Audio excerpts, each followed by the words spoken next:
I thought about my dating life. Before I met my husband, I was single and dating for a period of 6 years, and I really struggled through that. I was constantly in situationships, didn't understand how to date in a healthy way, and I realized we're not actually taught in today's society growing up as girls and as women how to date in a healthy way. And thank goodness for these resources that we're creating now. I really felt called to help shepherd the next generation of women through healthy dating.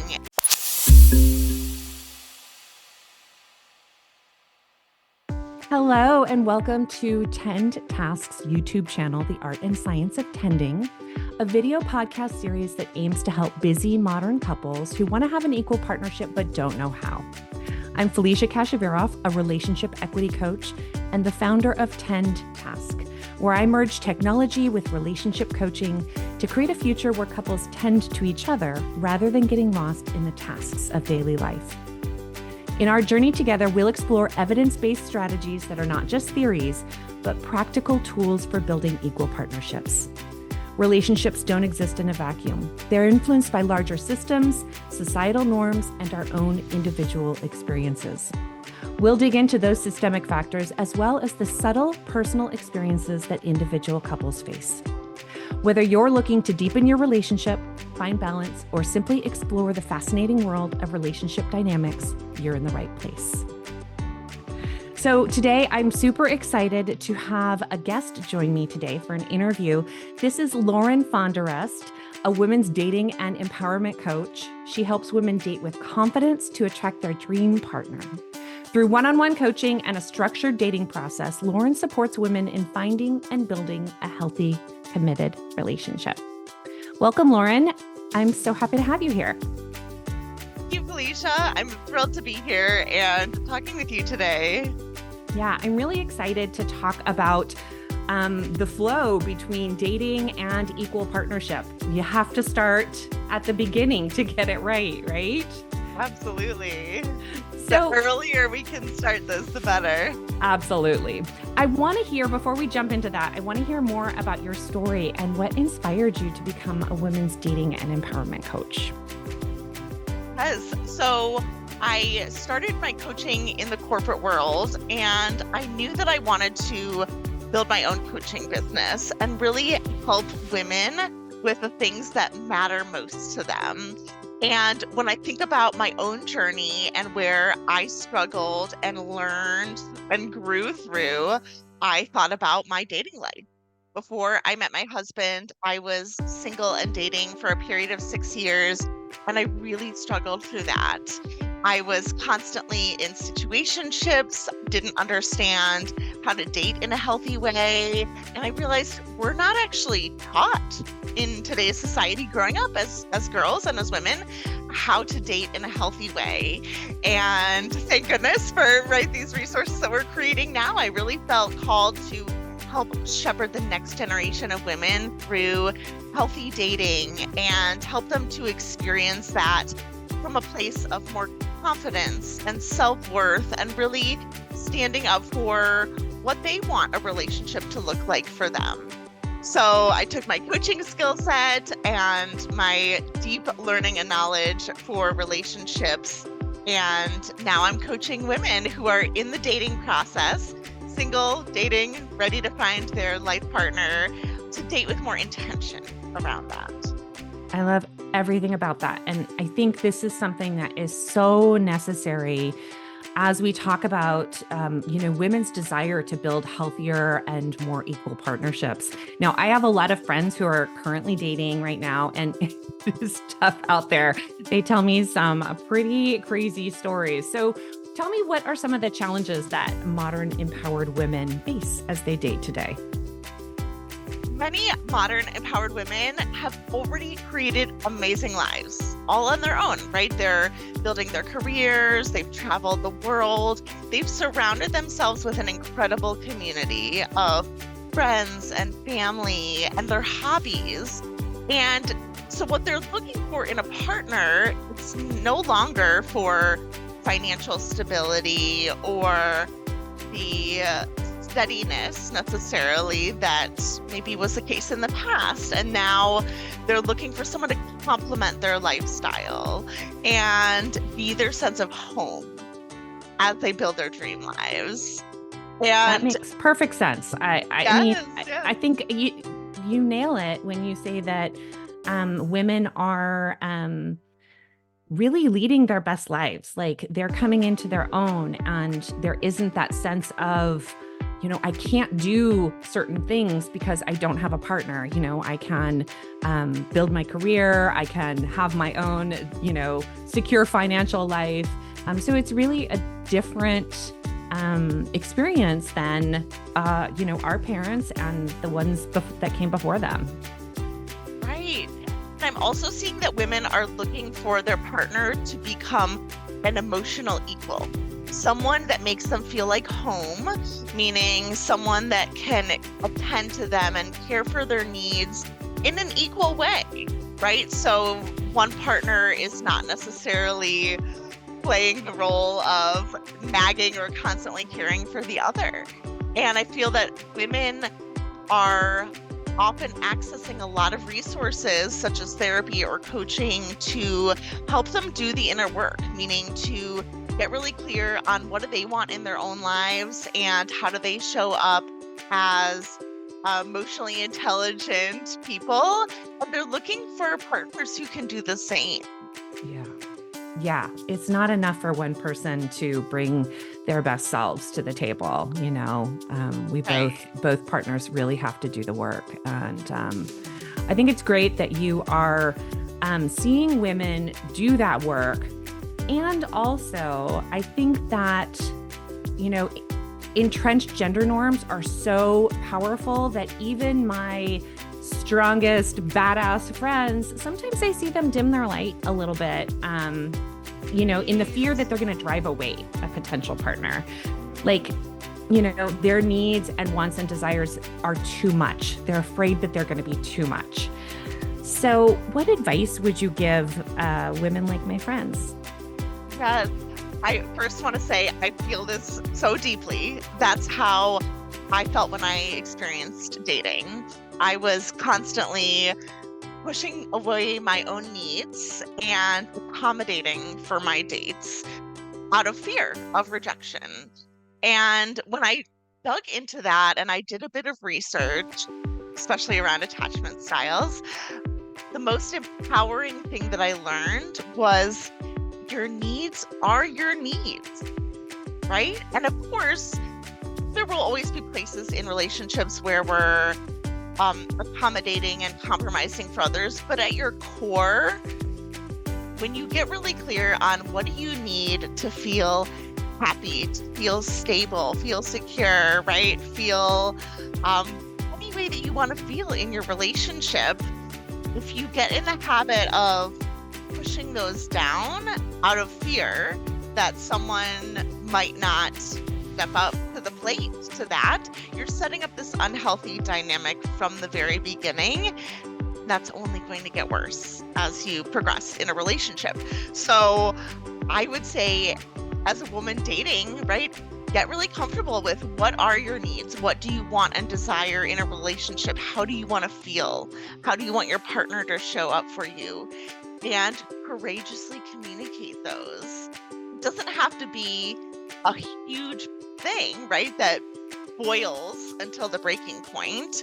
Think about some of the small ways that you can see these in conversations along the way as you're getting to know someone. So it becomes, smaller seeds rather than a big argument when you realize, oh, my needs aren't being met, but you never express them along the way. Absolutely.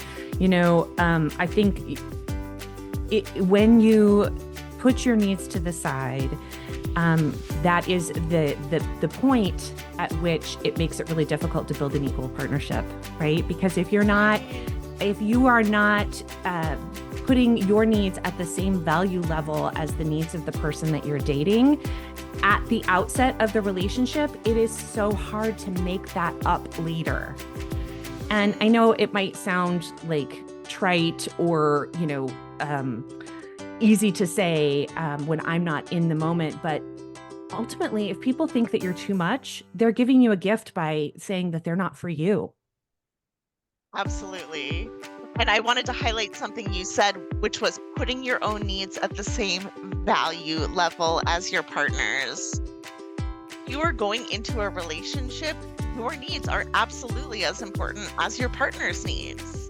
So keep that in mind. That's a huge point. And I think, when I work with my women clients, I really have them approach this building a place of self-worth and building that foundation of self-love before they go back and say, here's what I want in a partner. Here's how I'm going to approach finding my partner. Because we need to know that we are worthy of having everything that we want in a relationship instead of dimming that. Love it. I love it. I think that's absolutely critical work to do. When you're dating or at any point in your life, Yes, of course. It's so important. But tell me a little bit more, Lauren, about what you see single women are looking for in their partners these days. Yes. So, like I mentioned, I have women get really clear on this after they've built that foundation of self-worth and self-love. Because if we're coming at it before strengthening that foundation, a lot of women say, oh, I just want someone who's nice and normal. And right, we really want so much more than that in a relationship, and we deserve and should expect so much more than that in a relationship. So when you come back to this exercise from that place of I am worthy of finding a person who matches everything that I'm looking for, then they can get really clear on what are the values that I want in a partner. And so the big ones that I hear are someone who's growth oriented, someone who takes self-responsibility, someone who's reliable and consistent, right? Their words and actions match. Someone who's a good communicator, treats them like an equal partner. Those are the big things that I'm seeing so far. No, I mean, all of those are huge. We both really prioritize the idea of equal partnership in our work. And I want you to tell me a little bit more, like, what do you think that looks like? What does equal partnership look like for you in your relationship? Yes. So I feel incredibly lucky, but also hope to serve as a role model. For sure. Perfect example that this is absolutely possible. So I met my husband 5 years ago. We've now been married for 2 years, and we set the tone for this right from the beginning. So one of the first things that we started practicing together was making decisions together. So very early on, for example, date 2, what did this look like? He had planned for us to go to a show later in the evening in a certain neighborhood. So I chose the dinner spot for us to go to in that neighborhood before the show, right? You can start with really small things and build from there. And we really have this special bond of making decisions together. So for example, if a family member or friend invites us to spend time with them on a Sunday, rather than one of us immediately RSVPing, we'll wait until we have a chance to talk it through. And we say, okay, are we available then, right? Do you want to go to this activity? Are you excited about this? Do you have any boundaries around this? Meaning, do you need to leave at a certain time? Or maybe this is a case where you go hang out with your friends on your own and I'll stay at home so I can have some recharge time. We also have a shared calendar, which I live and breathe from our shared calendar. We check it every single day. And this puts the onus on both of us to know what are our plans on any given day. So it's not just one of us who has to remember, we have to prepare to take our dog to the vet. What do we need to get ready for that? Or, we have, this vet coming up. What do we need for that? So those are a few examples. I can share more, but those are some things that we started within the first 6 months of dating. This is amazing. Do you think that, or let me ask you it this way, How do you think that shared calendar impacts the mental load that you both carry in the relationship? Yes, it means that it's not on just one of us to remember all of the things. We both have different memory skills in different ways, right? Yeah. As most people do. And he's better at remembering some types of things. I'm better at remembering other types of things. And it helps that responsibility is really shared, that we know we have this go-to place, whether it's our shared calendar or we have shared notes of our ongoing to-do lists, our grocery lists, all of those things. So we know that we have that shared place and it's just on one of us. I think that's just incredible. There's this sense that when we talk about the mental load, often in, kind of our current cultural dynamics, we often think of it in terms of women's work. And it is that, like the research really bears out that women take on a far greater mental load when it comes to care of our homes and management of our relationships. But I think we miss the conversation that everyone has a mental load. Everyone has things that they carry in their mind that are important that they need to do. It's really just about what gets prioritized in your brain, Right. And right. so setting it up from the beginning that our shared relationship, our shared social calendar, our care of our pets or our family are our joint responsibility is just so huge. And advice that I really give, especially to young couples, especially to couples who are newly embarking on building a life together, to get so clear and so granular about how you're going to handle that. And it's just really lovely to see that you've implemented some successful strategies. Thank you. And I'll share about the emotional piece as well. Please do, right? yeah. Because we have not only the tasks like cooking and grocery shopping, which we also share, but we also have the emotional component of it. So if one of us is having an emotional day and we know that we need to have a conversation about it, we'll check in with the other one and say, hey, something's coming up for me. When do you have time that we can sit down and talk this through? And we'll set a mutually agreeable time and hold space, have that empathetic listening for the other one. And I saw a tip recently that I really liked of setting the expectation before that conversation of what you're looking for. Is it just a hug? Is it just a listening ear? Or is it some kind of help or problem solving? Yeah. I think sometimes as partners, we jump to problem solving when that may not necessarily be what our partner wants in that moment. Oftentimes, I just want a listening ear, someone to be in the moment and hear what's going on in my day. So we've worked on this for a long time of how do we hold that space for each other and set expectations even from the beginning of the conversation of what we're looking for from their support.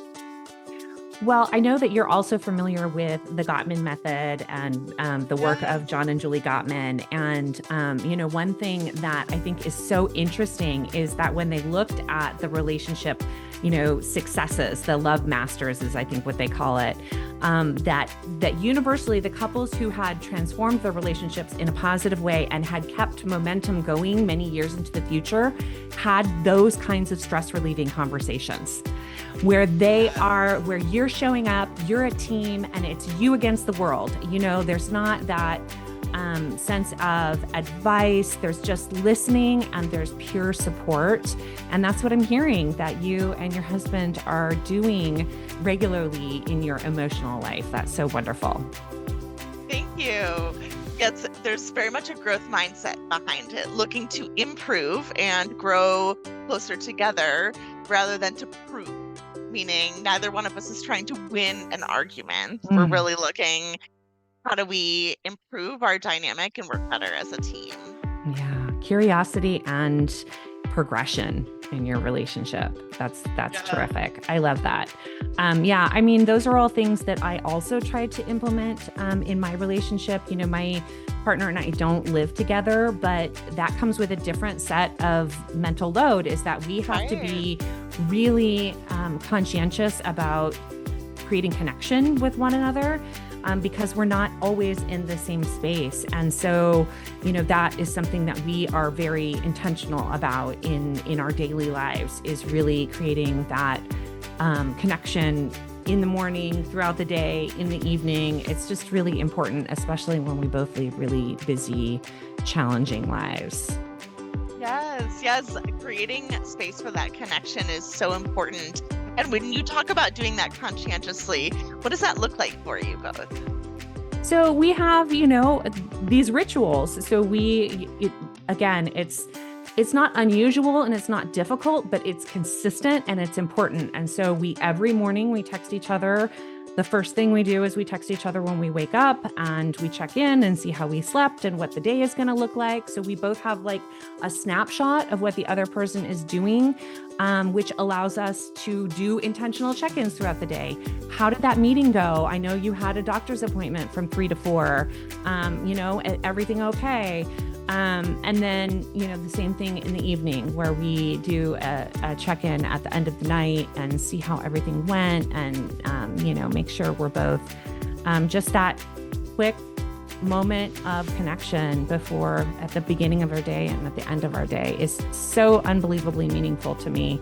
And I wouldn't have imagined how important it would be just to have something that is so reliable, that I can count on. And, I think that is something that builds incredible trust in a relationship. I know that I can rely on him to show up for me, and I know that he knows he can rely on me to show up for him. And that's equal, right? There's not the sense that I'm having to pull things out of him, or I'm having to, remind him of my expectations in our relationship. Yes. And how did you set that up? Was that something that you set the tone for from the beginning of your relationship, or is it something that you worked on and built over time? Honestly, he set the tone. He was the one who kind of created the framework that is his way of being, and it encouraged me. I tend to be a little bit less responsive and a little bit more hyper-focused in my day, I tend to get in a zone, and I don't want to be interrupted and bothered. And he respects that, right? He doesn't say, hey, I need you to touch in with me all the time. He respects that. But he also just set this really lovely expectation early on, and I enjoyed it and I appreciated it. So I was able to mirror that back to him. And I think that's what you're talking about when you're saying women want partners who are taking equal responsibility and equal ownership and have that emotional intelligence that they're bringing forward into a relationship. I didn't have to teach him how to do that, and that felt like amazing. Yes. So when we think about single women, right, that are looking for that in a relationship, what should people do early in the stages of dating to set the stage for an equitable relationship? Well, I think we touched on it early in our conversation, and that was prioritizing yourself and your needs at the same value level as you prioritize this new person that you're dating. I think it is really important to be your full, authentic self and to own that when you are entering into a relationship. I think that's number one. Number two, after you've established that, you're going to continue dating, maybe you're on your third or fourth date and you're getting deeper into it, having those early conversations about just touching on your shared vision for what you want out of your life together, getting clear on, kind of the big picture items that I think a lot of people do talk about, like, do we want to have children? Are we going to prioritize our careers? And, those kinds of things. But then as the relationship continues to progress, getting more granular about it, checking in frequently. Okay, we know that, I have this type of career and these are my big career goals and aspirations.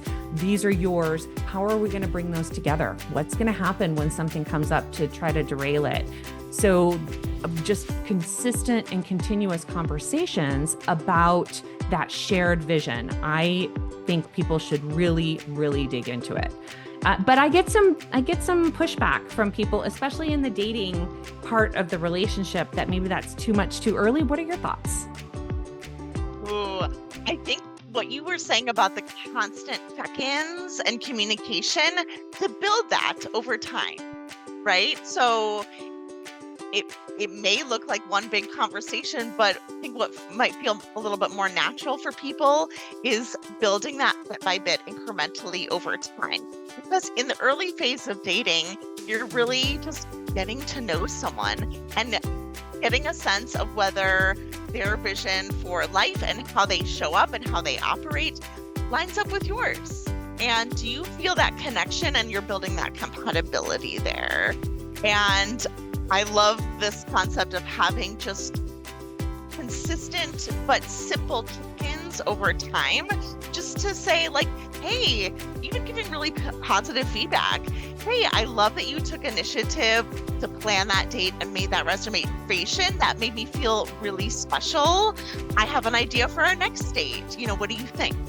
And so it's that give and take that you build along the way, and setting the stage that you're getting used to talking about your needs and talking about how do you want to build a life together, even from the very beginning. I think oftentimes I hear people who are dating feel hesitation to speak up when they're confused and they don't know where their partner is in terms of, are they still interested? Do they want to proceed, right? And we're really good at making up stories in our heads, and we make a lot of assumptions, and we just want to know why our partner is acting a certain way. Best way to combat this is through communication, right? Check in with someone and build that expectation along the way that you're really open to that communication, and it goes both ways. Absolutely. That's critical. We talked a lot about communication, and obviously communication is the cornerstone of any healthy relationship. But what about actions? What if people are great communicators, but maybe their actions aren't aligning with the things that they say to us? Oh, yes. That's so important, right? That's what makes someone feel like they have integrity and that they're showing up with authenticity, is when their actions match their words. And you mentioned trust earlier. That's also what creates trust. I think when you see how someone shows up, especially in early dating, how do they act on your dates? What kind of energy are they bringing in? How are they relating to the other people around you, right? Such as a server at a restaurant. These are the kind of things that you can start seeing how their actions line up and what kind of energy they bring into that early stage of dating. And I really encourage women to tune into how they feel when they're on a date and after the date or in between dates, because especially in cases where words aren't lining up with actions, as women, we really can tap into our intuition and how are we feeling in our body. Our gut usually knows, like, is this someone that makes me feel safe and secure that I want to proceed with, or do I feel like something's not sitting quite right here? Maybe this isn't the right person for me, and that's okay. But really getting clear and identifying that and feeling empowered to say, maybe this isn't for me, and I want to find someone who is a much better fit, who makes me feel loved and cherished and cared for. Tell me more about how you encourage your clients to tap into their feelings. I think that's something that we often struggle with because we are so cerebral Yes. We spend so much time in our heads. We have all those stories that we tell ourselves. So how do you encourage your clients to do that emotional check-in process? Yes, I really bring an element of mindfulness into my coaching sessions, and I encourage women to tap into how they're feeling in their body, in their heart, and in their mind, right? I think all three of those are important, and it becomes a muscle that they have to strengthen, because you're right, we're so used to living in our heads, and when we think back to, okay, how does my heart feel about this? How does my body feel about this? We have to strengthen that in every part of our lives, day to day. This can really become a day-to-day practice. So when you're in a position on a date where you need to make a decision about whether you want to proceed with someone or not, it's not the first time that you're trying this out, right? That you've already strengthened that muscle of tuning into yourself first to say, does this feel good for me? Is this getting me closer to what I want in a partnership? Absolutely. Okay. So say we're very mindful and we're really paying attention, but also the person we're dating is super hot and we're very physically attracted to them. There's a lot of chemistry. How do you manage that kind of, a chemistry with our knowing that we have to also attend to our emotional health and, the long-term value of this relationship? Yes. Right? Our body gives us all the dopamine and oxytocin and all those feel-good chemicals when we're bonding with someone and where we start attaching to someone and feel that chemistry. And that can often create a false sense of intimacy, right? If it's much more physical focus or that chemical focus, I think that's an opportunity to take a step back and saying, am I really taking my time to build the emotional intimacy and build that foundation for really getting to know this person before diving in at first all the way? I think another thing to notice is, okay, let's say you feel amazing when you're in their presence because of all those neurotransmitters. How do you feel when you're not around them? When you're in between dates? And in my personal experience, when I was dating, I felt a lot of anxiety in between my dates. I felt a lot of confusion, a lot of